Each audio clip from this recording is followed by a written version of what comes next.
उन्होंने मुझे कहा है कि मैं तुमसे बात करूं। मैं क्या बात करूंगी जाके? देखो अलीजे, ज़ुहैब बहुत अच्छा लड़का है।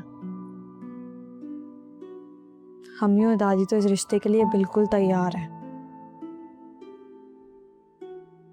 लेकिन हम ये भी चाहते हैं कि तुम पहले बात कर लो, क्योंकि तुम्हारी राय सबसे ज्यादा अहम है।